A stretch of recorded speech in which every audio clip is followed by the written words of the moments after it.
is CTV News. Good evening and thank you for joining us. Residents turned out for a public open house tonight as the city gathers feedback on this proposal to convert some one-way streets to two-way traffic in the downtown core. But one city councillor is also trying to calm fears that residential streets could be a part of that change. Certainly not something that was on my radar, and I can tell today that it's certainly not in the appetite of anybody in the residential areas, but never was it intended to be that way. And I don't think the city's budget would have allowed for the infrastructure for that to happen, because widening some of those roads would be a lot of money. Ronaldo Agostino says the review is focused on select downtown corridors, not neighborhood side streets, with a goal of improving safety, business access, and walkability. At this evening's open house at the Caboto Club, display panels outlined key factors staff are currently studying, such as traffic speed, pedestrian safety, and cycling routes. The city argues two-way streets could slow drivers down, improve visibility for storefronts, and help visitors navigate the core more easily. Staff also point to research that suggests crime happens on one-way streets more often, with two-way traffic also allowing for a boost in foot traffic for businesses. Another factor being weighed is emergency response. Two-way routes provide more direct paths for first responders when streets are blocked or detoured. The open house materials noted potential trade-offs as well, including possible changes to signage and road markings and impacts to on-street parking in some areas. We like to walk in the area, and having two-way traffic is going to increase pollution. It's going to increase noise pollution. Safety is a concern when you have two-way streets going. It's harder to cross the road. Kids are having to get to schools. When you look at Ferry Street to University Avenue on Victoria, there's a lot of confusion there between the two-way, one-way. What's going on here? So really cleaning some of that stuff up, and then looking at other opportunities in the downtown core that we can create more traffic, more foot traffic, safer places for people to be, and get more eyes on some of the businesses in the downtown core. Agostino adds this idea is in its infancy. It will be a long time, he says, potentially a year or even two, until the city makes a decision one way or the other. Windsor police have conducted another successful safety blitz in a troubled neighborhood near downtown. 19 people arrested in 3 days. Officers, together with the Windsor-Essex Community Housing Corporation, conducted a targeted operation at the apartment buildings in the 300 and 400 blocks of Glengarry Avenue. In total, 36 criminal charges were laid, including break-and-enter, robbery, and assault.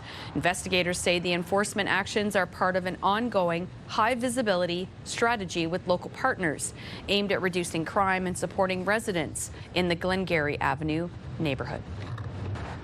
Meantime, Windsor's new chief of police says it's not traditional crime that's his biggest concern. It's responding to social and health crises on city streets. Jason Crowley says the job has, quote, completely changed from frontline officers regularly dealing with addiction, homelessness, and mental health calls. And while fentanyl remains a concern, Crowley calls crystal meth Windsor's most urgent drug threat. The chief says police can't arrest their way out of this crisis, pointing to new partnerships with hospitals, social workers, and nurse police teams. Those efforts, he adds, are moving the needle, and Windsor is seeing progress compared to other cities.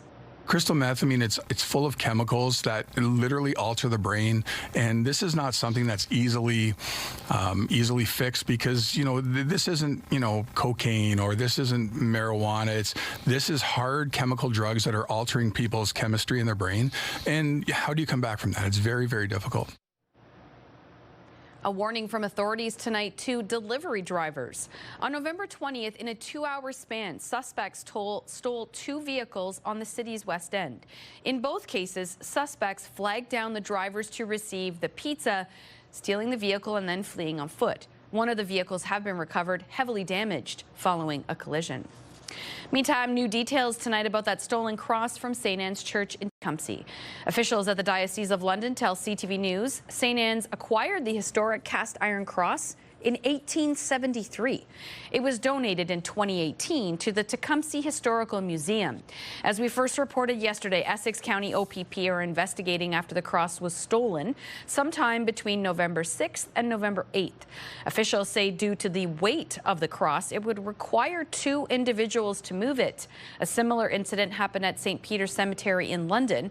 Those stolen items were returned by an owner of a scrapyard after the theft was reported by CTV News. Officials hope for a similar result in this theft. It's not just a decorative piece. This is over 130 years old. This is part of our community, and this is something that it holds a lot of not only just sentimental value to members of our community. To Queen's Park now, where the Ford government has tabled new justice legislation today. As CTV's Siobhan Morris reports, it includes tougher penalties for dangerous drivers, tighter bail rules, and making more information from Ontario's sex offender registry public. Every day is a nightmare. The pain is still raw for Andrew Cristillo's younger brother, the father of 3 killed in a head-on crash this summer. The driver of the other vehicle was already on police radar for having hit the Premier's SUV back in January. A family's loss exposed a gap in the law. The individual going over 200 kilometers an hour when he hit Ford was back behind the wheel within 30 days. Had that not been the case, maybe my brother would be here today. A gap the government's trying to close, making good on a promise to the Cristillo family. Including a 90-day license suspension and a 7-day vehicle impoundment when police have reasons to believe someone was driving dangerously. Today, we're done gambling, and we're going to start seeing some real consequences. The government's considering forcing impaired drivers who kill parents to pay child support, increasing fines for careless driving, and a lifetime ban for those convicted of dangerous driving causing death. It's a bit rich coming from a government who just removed the ability of municipalities to have speed cameras in place, which all the evidence shows has been the most effective policy at reducing speeds on our streets and helping save lives. Siobhan Morris, CTV News. The OPP is investigating a $1 million lottery prize. As CTV's Adrian Goldbrill reports, police accuse the winner of claiming the prize for himself when it was a bet with a group. The sweet sound of one lotto win may have turned into a multi-million-dollar scheme. Winner, Gagnon. A joint investigation by the Ontario Provincial Police and the province's Lottery and Gaming Corporation have led to charges that allege that this man, 70-year-old Alex Perucha from Toronto, falsely claimed a $1 million lotto win as his own when he should have split the winnings with 2 others. At Lotto Max, you have a 1 in 33 million chance of winning. In a news release touting the $1 million payday this summer, Perucha is quoted as saying, "I won a free play, so I went to the store to claim it." The next day, he reviewed his numbers and says, "I double-checked my ticket and counted the zeros. When I realized it was a $1 million prize, I was overwhelmed." The winning Lotto Max free play ticket with Encore, purchased here at this Toronto corner store, was claimed on July 2nd, 2025, and was paid out by the OLG. When you go into the lottery office in Ontario, you're asked specifically, are you a member of a group? And if you say, no, I'm not, and then you sign that form, that's a false statement because it's a sworn statement. The senior citizen has been charged with theft over $5,000 and fraud over $5,000. The maximum penalty is 14 years in jail. Pretty serious stuff. An email from the 70-year-old's lawyer in part states that Mr. Perucha categorically denies all allegations and charges related to the lottery ticket and maintains he has done nothing wrong, going on to claim the dispute involves complex facts that will be addressed through the proper legal process. Though if he's found guilty, his share of the winnings could go up in smoke. There may be a question about whether he's entitled to any of the money. If you're purchasing lotto tickets with friends and family, there are group forms that you can use. Mr. Perucha will plead his case in court on January 8th. Adrian Goldbrill, CTV News, Toronto. High winds are in the forecast for much of southwestern Ontario.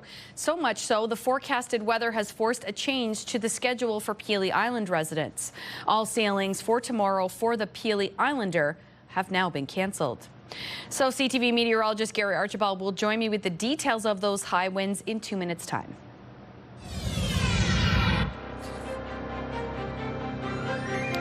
Then later in our newscast, Hollywood comes to small town Ontario. We will take you to the set in Carleton Place. It's time to check in now on the weather. Meteorologist Gary Archibald joining me now. And Gary, I understand you have details about high winds in the forecast.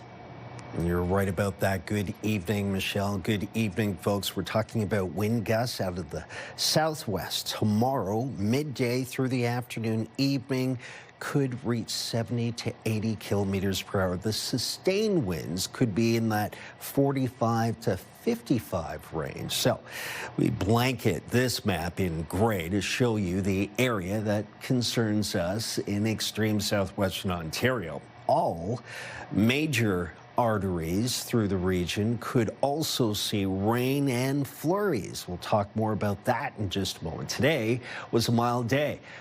Almost 4.5 degrees above seasonal. Average highs and lows keep getting cooler, as we would expect. 6 is the magical number today, and we reached 10.6. Massive system of low pressure. Essentially, it's one massive spin, and it's producing snow still along the north shores of Lake Superior, the warmer leading edge. Significant rain, a good southerly flow, that's helped, and that kept things very gray and wet this morning through the afternoon, even evening. But as cold air wraps around the swirl, counterclockwise rotation in our hemisphere indicative of areas of low pressure, the northerly influence of that cold air changes the precipitation type from rain to snow. And as that takes place, you'll see a transition from rain to potentially freezing rain, ice pellets in the mix before we get to snow. The rainfall tally is less than 5 millimeters. The worst of it has already moved through. But look at the snow blanketing Michigan, moving into southern Ontario. We are fortunate that we just get a light brushing. Maybe a centimeter. I think it will be more so a dusting tomorrow night into early Thursday morning. The overnight temperature, look at this. It's unusual, but it's just the warm air in place and the timing. We are warmest tomorrow early, just after midnight, holding at around 10 degrees Celsius, but it's windy. Look at the breakdown of these winds. Southwesterlies through 8 o'clock, sustained at 30 with gusts in the 50, and then we're sustained at 50 with gusts up to 80. Some areas could be even windier. Tomorrow, we'll see the evening get colder. Soon after midnight, we will be into the minuses potentially with more flurries on the way. Thursday, Friday, Saturday, Sunday, even a mix along the way. And the average temperature Thursday through Tuesday of next week will be close to 0 for a daytime high. Thanks so much, Gary. Well, if you've experienced a delay for diagnostic imaging, you aren't alone. As CTV's Travis Fortnum discovered, you're part of a growing crisis in healthcare. Fighting a fertility battle, Bria Beausoleil spent the last few years counting losses and counting down a wait list. After 3 miscarriages, doctors discovered a uterine septum that could be corrected with surgery, but they wouldn't go ahead until it was confirmed on an MRI. For 2 years, she waited for that call. Honestly, it's just, can I do this? That anticipation and then the constant disappointment of every 3 months being like, okay, this is when I'm going to get it.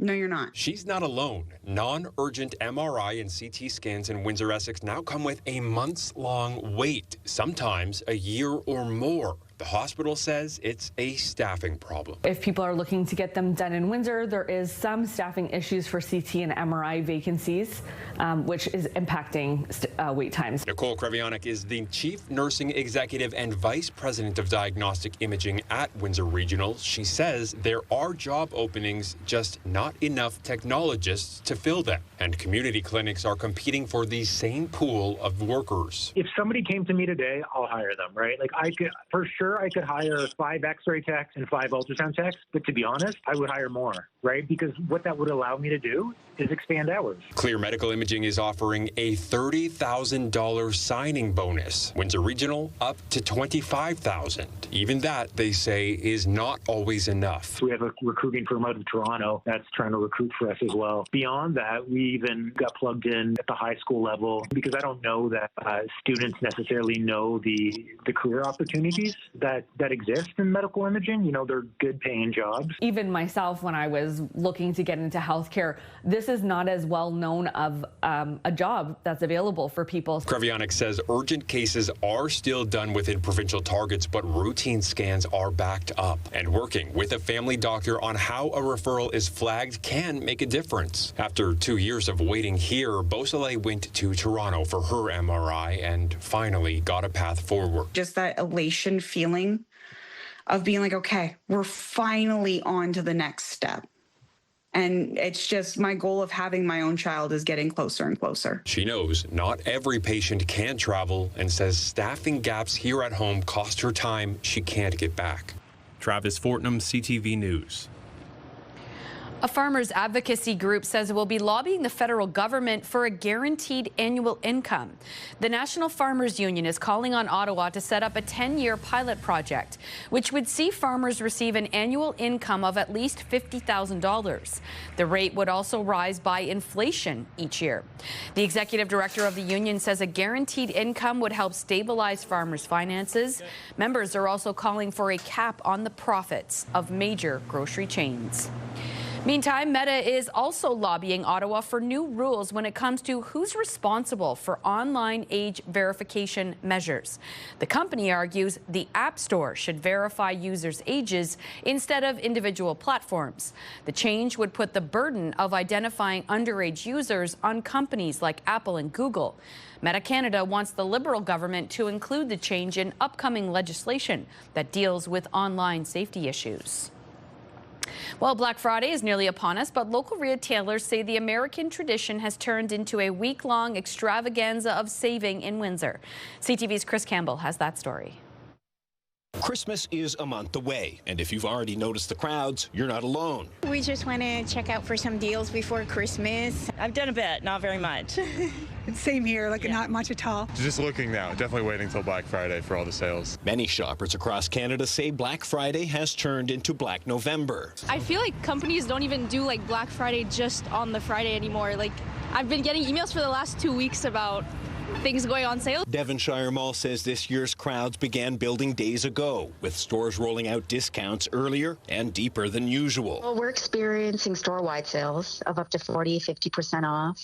A lot of the stores and a lot of the tenants are actually offering promotions, daily deals leading up to Black Friday too, so it escalates even on actual Black Friday. Last year, over the Black Friday weekend, the mall saw over 118,000 visitors. So expecting more. We've already seen these numbers increasing this week. With the weaker Canadian dollar, the mall is also getting interest from across the border. We are having quite a few Americans call guest services and wondering what we're doing for Black Friday. A new Retail Council of Canada survey shows 74% of Canadians plan to maintain or even increase their holiday spending. And marketing experts say early deal hunting is now a permanent shift. But Black Friday is no longer one day or 1 week. It's actually a brand name that represents the extended holiday shopping for several weeks and even spanning a month. The consumer price index, which is informally called price inflation, is lower than what it was last year,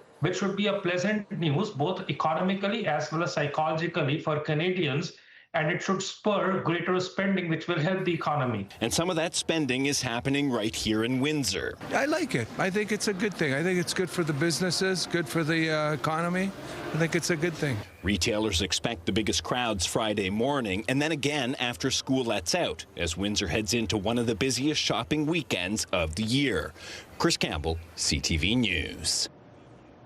Sticking with this theme for another minute, Equifax says credit card balances are expected to peak in December, with missed payments are already on the rise as we head into the holidays. The agency says 1.45 million Canadian consumers missed a credit payment in the last financial quarter. That's up by 40,000 people from the previous. The report found delinquencies are up among younger consumers and those who live in cities like Toronto and Vancouver.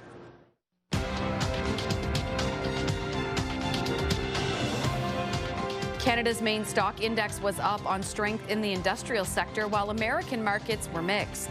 The TSX gained 296 points. In New York, the Dow added 664. The Nasdaq is up 154.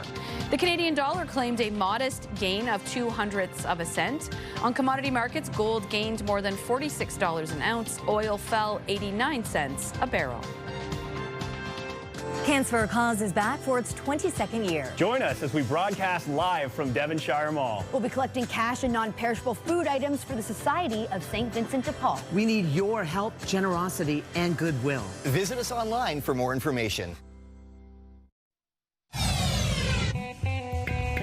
Start your day with the latest local news. By signing up for our newsletter, you'll get direct local content straight from CTV Windsor to your inbox, including top stories, the forecast, and videos. You can sign up at ctvnewswindsor.ca. As promised in their collective agreement, the third shift is coming back to Windsor Assembly, and that is welcome news for Windsorites. I think it's a great opportunity for everybody, new jobs. Like, I just got hired recently because of the third shift, so a lot more jobs for people off the streets and people are looking for something. Really, having it come back opens up more opportunities for a lot of the new hires. I think we got quite a few new people coming in, so third shift's actually awesome. I'm really excited. It's going to help a lot of people, like especially myself. I know a couple people who are also getting hired currently, waiting on the third shift to start, hopefully soon. And I can't wait to get started with it. And it's going to bring a lot to the city and a lot to my family and friends as well. Only in its second year, LaSalle firefighters are pleased with the success of a recent fundraiser. Between November 13th and 15th, firefighters and volunteers took to the streets to distribute newsletters and collect donations. They raised more than $72,000. It will be donated to St. Andrew's Anglican Church and Community Food Bank and the LaSalle Hangout for Youth. A quick reminder, this weekend is Windsor's Goodfellows paper sales. This tradition started in 1914 and continues today. Paper sales will run from Thursday through Saturday. The Goodfellows remind their generous donors 95 cents out of every dollar goes directly to those who need it in the community. Meantime, the 4th annual holiday gift drive for teens is now underway. Bridge builders are focused on helping youth living in low-income households. They're asking for items like gift cards, hoodies, toiletries, sports equipment, makeup, headphones, or even games. If you want to help, go to our website for details about where to drop off, or volunteers will also come and pick up your donations. Discussion here at Windsor City Hall. Windsor's top stories. A major project is about to get underway. Breaking news alerts. Severe weather is a possibility. And watch live. Good evening, and thank you for joining us. Download the CTV News app.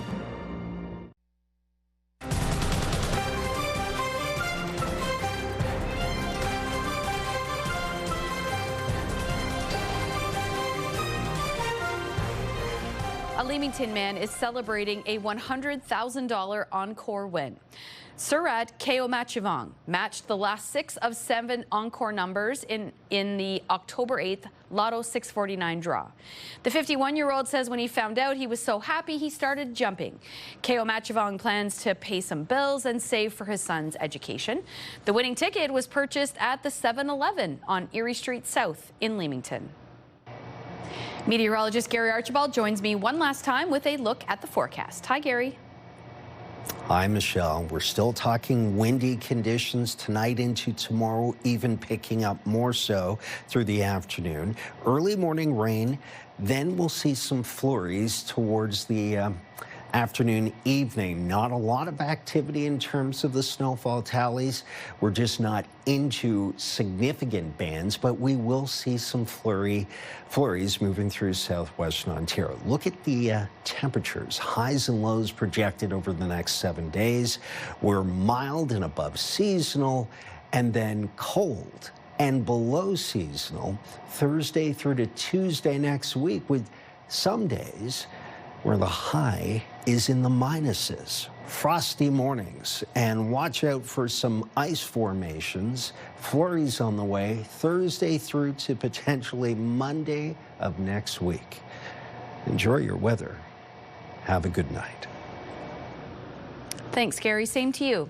Some Hollywood stars have descended on a small town just west of Ottawa.